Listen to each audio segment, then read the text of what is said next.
আসসালামু আলাইকুম। এই ভিডিওটার টপিক ধর্ম বিষয়ক। আর এইটা বলার আগে আমি একটা ছোট্ট গল্প বলে নিই। আমরা বাংলাদেশে থাকি, আমি বাংলায় কথা বলছি। আমাদের দেশে একজন ভদ্রলোক আছেন। তো এই ভদ্রলোক হচ্ছেন, ধরেন বিভিন্ন প্রতিষ্ঠান থেকে একজন এরকম কয়েকশো ভদ্রলোক আছেন, তারা বিভিন্ন প্রতিষ্ঠান থেকে ঋণ নেন। ঋণ নেওয়ার পর এগুলো ফেরত দেন না। তার ব্যবসাটা এরপরে লস করে ইচ্ছাকৃতভাবে, এবং ইচ্ছাকৃতভাবে লস করার পরে যেটা হয়, উনি ব্যাংকের কাছে সময় চান। সময় নিতে নিতে এক সময় যে লোনটা ওনার 5 বছরে দেওয়ার কথা, উনি এটা 5 বছরে দেন না, ওটাকে উনি 15 বছরে টানেন। আবার উনি অনেক সময় বলেন আমি সুদ দিতে পারবো না, আমার ব্যবসা লস হয়েছে, সো আমার আসল টাকাটা আপনারা ধাপে ধাপে নেন। কীভাবে নেবেন? 200 টাকা কিস্তি করে দেন, 200 কিস্তিতে দেবো। সো আলটিমেটলি ধরেন কেউ 100 কোটি টাকা নিল, এবং ওই টাকাটা অরিজিনালটা সে দেবে 200 কিস্তিতে বা 500 কি 400 কিস্তিতে দিয়ে। ওই 100 কোটি টাকা কিন্তু তার ইনভেস্ট হয়ে হয়ে মানে 200-300 হয়ে গেছে বিভিন্নভাবে ইনভেস্ট করে টোরে। আর ব্যাংক বা যে প্রতিষ্ঠান মানুষের টাকা দিয়ে তাকে ঋণটা দিল, সে ক্ষতিগ্রস্ত হলো। এবং এটা একটা ব্যাপার কি জানেন, এই আর্থিক প্রতিষ্ঠানে যারা কাজ করেন, যারা এই জিনিসটা ম্যানেজমেন্টের দায়িত্বে থাকেন, তাদের কিন্তু হিউজ পেইন যায় এটা করতে। অর্থাৎ যে টাকাটা ফেরত আসে না, ওইটার কোর্ট কাচারির হিসাব নিকাশ করা, কোর্ট কাচারির ফলো আপ করা, এটা বিভিন্ন জায়গায় রিপোর্ট করা, এটার জন্য কিন্তু প্রতিটা প্রতিষ্ঠানে আলাদা আলাদা ডিপার্টমেন্ট আছে, এবং তারা শুধুমাত্র ফেরত না আসা টাকা নিয়েই কাজ করছে। তারা জানে এটার কোনো আউটপুট নেই, কোনোদিন ফেরত আসবে না, কিন্তু এটা নাড়াচাড়া নিয়ে তারা কাজ করতেছে। তো আমি এখন আসলে ওই ভদ্রলোকের কথায়, ওনার কেন উনি মানে ব্যর্থ হলেন। অনেক সময় আসলে ওনাদের কিছু করার থাকে না, ওনারা টাকা নিয়ে ব্যর্থ হন। বাট আমাদের দেশে হয়েছে কি জানেন, দেখতেছেন যে এটা নেওয়ার পরে ফেরত দেওয়া লাগে না। আইন এমন যে 15 বছর পর্যন্ত লেগে যাচ্ছে একটা মানে মামলার রায় আসছে এই ধরনের কেসে যেটা হয়। তো ইচ্ছাকৃতভাবে ডিফল্টার বড় যেটা বলি, যে ইচ্ছাকৃতভাবে মানে উইলিং ডিফল্টার যারা বলা হয়, যে এরা হচ্ছে উইলফুল ডিফল্টার। সোজা কথায় ইচ্ছাকৃতভাবে তাদের লোন নেওয়ার পরে তারা অসুস্থ হয়ে যান তাদের প্রতিষ্ঠানগুলো এখন। এবং অসুস্থ হয়েও সমস্যা নাই, ওনার তো একটা ইচ্ছা আছে উনি ফেরত দেন। 20 বছর 30 বছর ধরে উনি টাকাটা ফেরতও দেন হয়তো।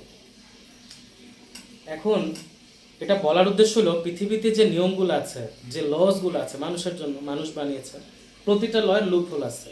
এবং এমন স্মার্ট মানুষজন প্রচুর আছে দেখা যাচ্ছে, যারা সবগুলো ল বাইপাস করবে, তাদেরকে কোনোভাবে আটকানো যাবে না। ঠিক আছে?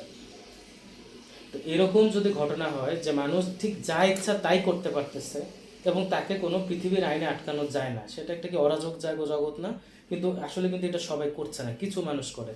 এবং আমি কি ভেবে দেখছি জানেন, এই মানুষগুলোর ধর্মের উপর বিশ্বাস নেই। শুধু ধর্মের উপর তাদের বিশ্বাস নাই বলেই তারা অন্যের হক নষ্ট করা, অন্যকে ক্ষতি করা, আরেকজনকে হয়তো কষ্ট দেওয়া এবং দিয়ে নিজের লাভ করা, এতে এরা কিচ্ছু মনে করে না, মাইন্ড করে না, কারণ আসলে ধর্মের উপর তাদের বিশ্বাসটা নাই। তারা হয়তো বলবে আমি অমুক ধর্ম তমুক ধর্ম মুখে বা পালন করতেছে, বাট ভেতরে ভেতরে বিশ্বাস নেই, কারণ সে জানে যে সে আরেকজনকে ইনজুরি করতেছে, কিন্তু তার মধ্যে কোনো ভয় নাই যে তার বিচার হবে। বিচার হবে কি, তার তো বিচারের উপরই ভরসা নেই। শেষ বিচার মানে মৃত্যুর পরে কোনো বিচারের উপর তার কোনো বিশ্বাস নেই, সো এই কাজগুলো সে করতেছে। তো আমি এই জগৎটার কথা বলতেছি, এটা কি হরিবল একটা ব্যাপার। দেখেন, পৃথিবীর সমস্ত আইনে তাকে আটকানো যাচ্ছে না, এবং সে জানে যে এটাই তার লাস্ট লাইফ, একমাত্র লাইফ। এই লাইফে তার নিজের জন্য যা যা করার তার করা লাগবে, এবং সে তাই করছে। তো এরকম মানুষ যদি সংখ্যায় বেড়ে যায়, এটা কি সবার জন্য একটা মানে ভয়াবহ ব্যাপার না? বাকিদের জন্য মানে যারা বুদ্ধিতে অনেক বেশি এবং যাদের বিবেক নাই, তারা কিন্তু বাকিদের জন্য মহা থ্রেট। ওকে, বাকিদের জিনা হারাম করতে গা। এখন আপনি মনে করেন আপনি একটা ধার্মিক মানুষ, আপনার এই পরিমাণ বুদ্ধি আছে যে আপনি আসলে সবগুলো সিস্টেম ফাঁকি দিতে পারেন। হ্যাঁ, ধরলাম মানে আপনি সেই কোহিনূর হীরাটাও, একটা খুব দামি হীরা, এক জায়গা থেকে চুরি করে নিয়ে আসতে পারবেন সবগুলো সিস্টেম ফাঁকি দিয়ে। আপনার সেই মেধায় আছে, সেই বুদ্ধি আছে।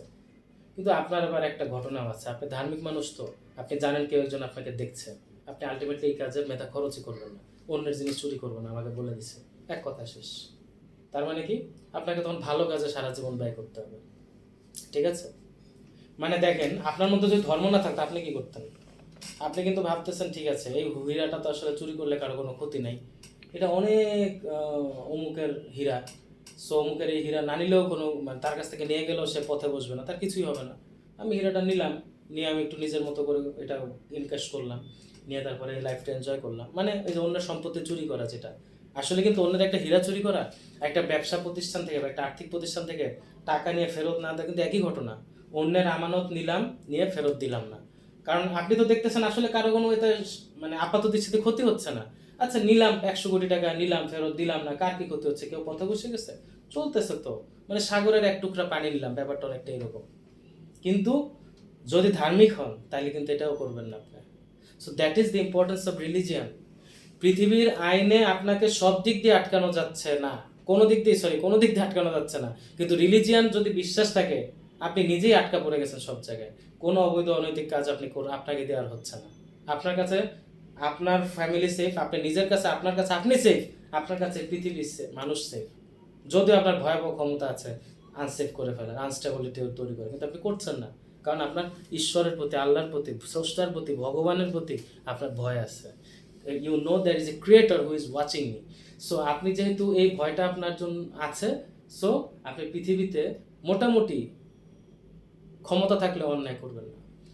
তো এই কথাটা আসলো কেন, যে মানুষের জীবনে ধর্ম প্রয়োজনীয়তা কোথায়, ধর্ম কেন থাকা দরকার আছে? Someone is watching me when no one is watching. Someone is even watching my thoughts. এই যে বিশ্বাসটা যে কেউ আমার চিন্তাও রিড করছে, এই ভয়াবহ এই বিশ্বাসটা থাকলে মানুষ তার সমস্ত কর্মকাণ্ডে এতটা পিউরিটি, এতটা স্যাংটিটি তার চলে আসবে যে শুধুমাত্র সে আসলেই কিন্তু একটা ভালো উদ্দেশ্য নিয়ে আগাতে পারে তার সমগ্র জীবনে, যখন এই বিশ্বাসটা তার মধ্যে আসে। আর যখন তার বিশ্বাসটা দুর্বল হয়ে যাচ্ছে, তখনই কিন্তু সে নিজের জন্য ডেঞ্জার এবং অন্যের জন্য ডেঞ্জারে পরিণত হয়। এখন আপনি বলতেন ঠিক আছে যারা ধর্ম মানে এরা সবাইকে অন্যের জন্য ডেঞ্জার? নো, দেয়ার আর ইন্টেলিজেন্ট পিপল, তারা বলে যে না আমি আমার গুড এথিক্স নিয়ে বড় হয়েছি, আমার ফ্যামিলি ভ্যালুজ নিয়ে বড় হয়েছি, I do not create any danger for anyone. মানে আমি অন্যের জন্য আমি কোনো বিপদ না, আমি নিজেরকেও কোনো হার্ম করি না, আমি অন্যদের উপকার করি। বাট হ্যাঁ, আমার ধর্মের প্রতি অতটা ইয়াও নাই। বাট আমি কিন্তু তার কথা বলি না। আপনি বিশ্বাস করেন এই ধরনের মানুষ খুব অল্প। অধিকাংশ মানুষের জন্য এই ধর্মের অনুশাসন খুব দরকার, সেটা সে যে ধর্মের হোক। গৌতম বুদ্ধ বলে গেছেন যে জীব হত্যা মহাপাপ। হযরত মুসা আলাইহিস সালামের এই 10টা 10 কমান্ডমেন্টস যখন নিয়ে আসেন, তার মধ্যে উনি বলে গেছেন অন্যের সম্পত্তিতে লোভ করো না, অন্যের স্ত্রীর উপর লোভ করো না, মিথ্যা বলো না, জুলুম করো না, ব্যভিচার করো না। মানে এই 10টা নিয়মে উনি কিন্তু পুরো সমস্ত গাইডলাইন বলে গেছেন। গৌতম বুদ্ধ যা বলে গেছেন, হযরত মুসা আলাইহিস সালাম যা বলে গেছেন সেম। আর হযরত মুসা আলাইহিস সালামের পর হযরত মুহাম্মদ সাল্লাল্লাহু আলাইহি ওয়াসাল্লাম যা বলে গেছেন, এই কথা এই প্রিন্সিপাল সেম সব ধর্মে। সো ধার্মিক মানুষের অন্তত একটা গাইডলাইন আছে, একটা গুণ আছে, সে যে ধর্মেরই বেসিক অনুসারী সে হোক, সে অন্যের ক্ষতি করবে না, সে হত্যা করবে না, সে হার্ম করবে না। হি ওয়ন্ট হার্ম এনিথিং এনিওয়ান। প্রত্যেকটা রিলিজনে সে যদি কোর বিলিভার হয়, সে কাউকে হার্ম করবে না, ঠিক আছে? সে মিথ্যা বলবে না, সব জায়গায় নিষেধ করা হয়েছে। সে মার্ডার তো করবেই না। গৌতম ধর্ম, হিন্দু ধর্ম, বৌদ্ধ ধর্ম বলেছে সর্বজীবে দয়া করো। হিন্দু ধর্ম তো এটা কন্ট্রাডিক্ট করেই নাই। হিন্দু ধর্ম এটা কন্ট্রাডিক্ট করে নাই। হিন্দু ধর্মে বলা হয় চিন্ময় আত্মা, অর্থাৎ ব্রহ্মের যে আত্মা, ব্রহ্মের যে আত্মা, সেটা সমস্ত মহাবিশ্বে ছড়ানো। হিন্দু ধর্মের কনসেপ্টটা বলি, এই ব্রহ্মাণ্ড টোটালটাই তার ইন্টেলিজেন্স। সো প্রতিটা জিনিসের মধ্যে তার ইন্টেলিজেন্সের টুকরা আছে। হিন্দুরা দেখবেন বানরকে মারবে না, অনেক সময় সাপকেও তারা মারে না। ভারতের কিছু গ্রাম আছে সেখানে সাপের তারা মারে না, সাপ ঘরের মধ্যে দিয়ে চলে যায়, কেউ কাউকে ইনজুরি করে না। তারা বিশ্বাস করে প্রতিটি প্রাণের ভেতরে সে চিন্ময় আত্মার একটা অংশ আছে। সো দ্যাট ইজ সেই প্রাচীনতম ধর্ম, হিন্দু ধর্মের কথা বলতেছে। এরপর আসেন বৌদ্ধ ধর্ম। বৌদ্ধ ধর্মে সর্বজীবে দয়া করে, এক কথা বলে দেওয়া হয়েছে। বৌদ্ধ ধর্মের আগে সমসাময়িক আরেকটা ধর্ম ছিল জৈন ধর্ম। জাইন, JAIN, জাইন। তো ওদের কিন্তু একজন ছিলেন, প্রিচার ছিলেন, টিচার ছিলেন, মহাগুরু ছিলেন। উনি যখন জঙ্গল দিয়ে হাঁটতেন, বর্ধমান মহাবীর, উনি ঝাড়ু দিতেন রাস্তায়। কেন? পিঁপড়াগুলো সরায় দেওয়ার জন্য, পিঁপড়া যেন তার পায়ের নিচে পড়ে মারা না যায়। অর্থাৎ জীবের প্রাণকে রক্ষা করার ব্যাপারে চরম সতর্ক এই জৈন ধর্ম, বৌদ্ধ ধর্ম। টোটাল সাউথ ইস্ট এশিয়া এই জায়গাটা, মানে এই ধর্মটা কিন্তু কাভার করেছে। From Phnom Penh, Vietnam, Thailand, Cambodia, পুরা রিজিয়নটা, জাপান, টোটাল শ্রীলঙ্কা, এই সাইডটা দেখেন, থাইল্যান্ড। ওকে, মিডল ইস্টে আব্রাহামিক রিলিজিয়ন আসছে। আব্রাহামিক রিলিজিয়ন মানে আব্রাহামের বংশধর, ইসমাইল আলাইসাল্লাম, মুসা আলাইসাল্লাম। সো এই ক্ল্যান যেটা, অর্থাৎ মুসা আলাইসাল্লাম পরে হযরত ইব্রাহিমের বংশে যারা আসেন তারা হচ্ছে মিডল ইস্টে কাভার করছে। তো এই বার্তাগুলো আপনাদের জানা, সরি রিপিট করার জন্য। মোদ্দা কথা বলতে চাচ্ছি আমি, মানে কিছু কথা রিপিট করলাম আসলে, যেটা জানা কথা বলতে চাচ্ছি, যেটা যে ধর্মের উপর, সে বৌদ্ধ হোক, ইহুদি হোক, জৈন হোক, এই ধর্মের প্রিন্সিপালে যার বিশ্বাস আছে তার কাছে অন্য মানুষ নিরাপদ, কারণ সে জানে একজন আমাকে ওয়াচ করতেছে, সো আমি তাকে হার্ম করতে পারবো না কাউকে অন্যায়ভাবে। যখন কেউ দেখছে না ওই সময় আমি কাউকে হার্ম করতে পারবো না, কাউকে আঘাত করতে পারবো না, মানসিক হোক শারীরিক হোক। এটা খুব দরকার, এই সেফটি নেটটা খুব দরকার মানব জাতির সুন্দরভাবে টিকে থাকার জন্য, ঠিক আছে? আপনি you can be a non believer, যে আপনি ধর্ম বিশ্বাস করেন না, মানেন না, এবং আপনি ভাবতেছেন যে আপনি আপনার ফ্যামিলির গাইডলাইনের কারণে আপনি ভালো আছেন বা আপনার নিজের আদর্শে আপনি ভালো আছেন, বাট বিশ্বাস করেন আপনি যদি এটা প্রচার করেন এবং আপনি যদি সব জায়গায় এটা করেন, যে এস্টাবলিশ করার চেষ্টা করেন যে আসলে ধর্ম মিথ্যা, সব কিছু লজিক ম্যাটেরিয়াল যা দেখি তাই, ওকে ভালো, আপনি প্রচার করতে পারেন। বাট বিশ্বাস করেন ধর্ম উঠে যাওয়া মাত্র কিন্তু বিশাল পরিমাণে ক্রাইম বেড়ে যাবে। আপনি উঠায় দেন, ঠিক আছে, 2+2 4, মানে যা দেখি তাহাই সত্যের বাইরে কিছু নাই। আপনি যদি কেউ এটা বিশ্বাস করে যে এই জীবনটাই শেষ জীবন, এরপর আর কিচ্ছু নাই, তখন এই জীবনে ভোগ বিলাসের জন্য সেটা সর্বোচ্চটা করবে, কারো দিকে তাকাবে না, এরকম বহু মানুষ আছে। তখন কিন্তু একজনের কাছে আরেকজন অনিরাপদ হয়ে যাবে, সেটা একটা মহা খারাপ পরিস্থিতি হবে।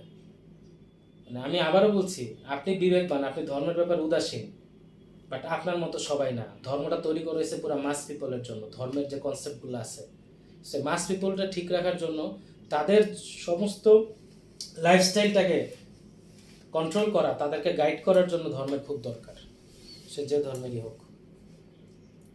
আপনি যদি এটাকে জিরো করে দেয়া বুঝেন যে আমি খুব সায়েন্সে ফলো করতেছি, আমি খুব প্রগতিশীল হইতেছি, ধর্ম বলতে তো কিছু নাই, আমি জিরো করে দিলাম, তাহলে আপনি নিজেই নিরাপদে থাকবেন না কিছুদিন পরে, ঠিক আছে?